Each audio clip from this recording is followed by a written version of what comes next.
We are back, and we're hanging out here on League Unlock. Eric and Mark with you guys as the LCK power rankings get rolling 10-1, and the top 5 has been stable for the most part, but this week, it's the same teams, but they basically changed every single position. You have some head-to-heads and a lot of upsets, but one thing that is tried and true for every single week that we do these rankings, Jin Air at number 10.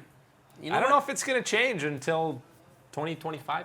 Something's got to be said for consistency here, and Jin Air is consistently letting down all of their fans. But are they letting them down? I was going to say, that's kind of expecting. I think that's a little bit too harsh, because I don't think anyone's actually getting let down by Jin Air. It's just more of a, okay, things are, this is my normal day. Jin Air loses, things move on. Okay, everything's all right. Jin Air holding down that number 10 spot. Water is wet, everything's okay. LCK week 5. I think the bigger surprise is how terrible Hanwha's looked throughout the entirety of the summer split. This is a borderline playoff team that we've seen for 3 splits in a row coming into this one, and all of a sudden, they look terrible. Man, it was like everything was being held together by String in that spring split, and things were working out okay. Almost got there, and then someone said for summer, let me just cut this string here, and everything. Whoops. All the pieces have fallen off now, and oh man, it has not looked like any type of cohesive group here going on. Hanwha has certainly been a very big disappointment this summer. And for KT, they haven't played well enough to avoid promotions, but because of how bad Hanwha and Jin Air have been, there's a good chance they're going to do just that. Hey, they'd be thanking themselves here that Hanwha has been the way that they've been, and Jin Air, of course, the consistency we talked about. You got to have Jin Air there, always heading into that relegation tournament, always finding their way back into the LCK, of course, I'm sure. But yeah, KT, man, you came in here with Prey coming in trying to be the savior, and everyone knew that, yes, too much pressure. There's too much here to be done at this point. What we had seen, we had hoped, prayed for Prey, that we'd see that bounce back, we'd see that Prey coming in here would give that effect here to the other players, and we did see a little bit of that. Not enough so far, but hey, at least you're not in relegation. I can't wait to see Smed, BDD, Prey, and Flower all on new teams in 2020, because that's probably going to be the case. SKT, they finally are looking like an actually good team, and the team that we saw in spring. They were performing well at Rift Rivals. They have the longest win streak in the LCK. So why are they at number 7? Well, that win streak, they've beaten KT twice, Hanwha Life once, and Gen G once. That's the powerhouses, man. That's the trinity there. They got to be taken down.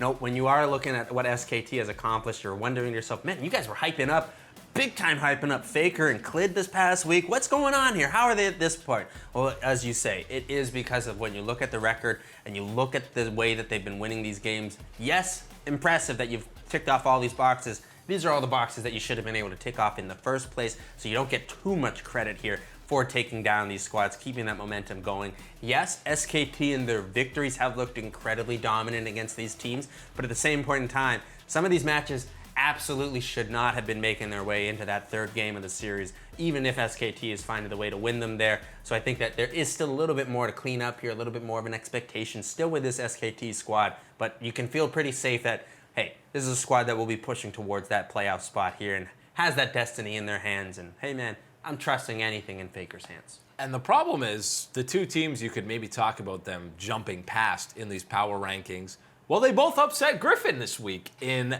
Genji and Afrika, who were in at number 6 and number 5. And they both had really solid 2-0 weeks and are deserving of the spots that they are. Genji's up a couple of spots. They're reaching in to that top 5. They played a great game, a great series against Griffin. Maybe had no business winning that 2nd game, but overall, they were fantastic. They were really great, and I think this is one of the moments where you got to realize, okay, so how is Gen G ahead of Afrika Freaks? You're taking them both into account. Yes, Afrika Freaks looked good. I liked the performance. I still have really liked the way that UCal has played this summer. I think it's been a lot better in the way that we remember UCal and the potential that we saw with him on KT roster. But when you're talking about Gen G and what they were able to do in their win against Griffin, really want to put that spotlight up in the top side with Cuvee. This is a guy who has won a world championship before and been a major part of that world championship for Gen G. Seeing him return into form here, find that stability in the top side for Gen G was a big factor in their performance and something that they can build off of moving forward here as the weeks move on. And you see there's a lot of change here within that top 4, the guys who have consistently been in that top 4 for the entirety of the split. Sandbox and Griffin both moving down Griffin, obviously, that 0-2 week, as we just talked about, and Sandbox got destroyed by Damwon. They did get a win, but it was against Jin Air. So the two top teams are now down to 3-4.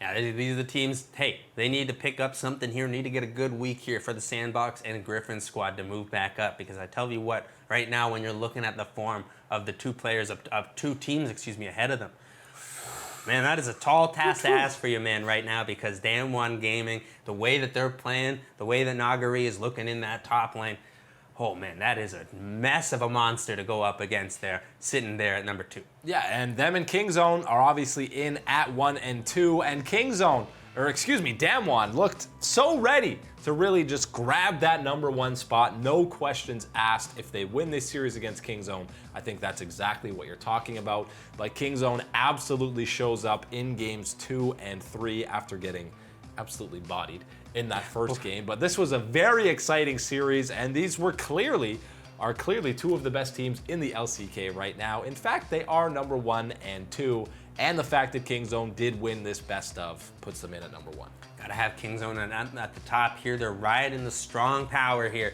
Deft absolutely becoming this MVP that we've been waiting for. We wanted the MVP in the spring for him. He hasn't had to in summer. The thing here is that he hasn't had to. He hasn't been able to get the awards here because the rest of the team's play has been so strong. I still think Deft has absolutely been the MVP for this Kingzone squad, has been such a major player for them, and anything that goes right for them. Really love that he's been able to pop off with this squad here. And hey, Nehun is still getting it done in the mid lane, still holding on pretty darn steady for this squad. Yeah, it was actually Deft's first MVP award that he got in this series, which is crazy when we're 5 weeks in. But yeah, Kingzone had been looking somewhat questionable coming in to this week, but they showed up in a big way. They looked great at Rift Rivals, taking down Fun Plus in that big upset that they did, and they took down IG. So they definitely came rolling after Rift Rivals, and well-deserving of that number 1 spot. But the top 4 in the LCK right now is absolutely bananas, and since they won Rift Rivals, maybe they're the best region. Make sure you're checking it out. Either way, that's it today. League on Lock. Eric and Mark with you guys. See you on the flippity flop.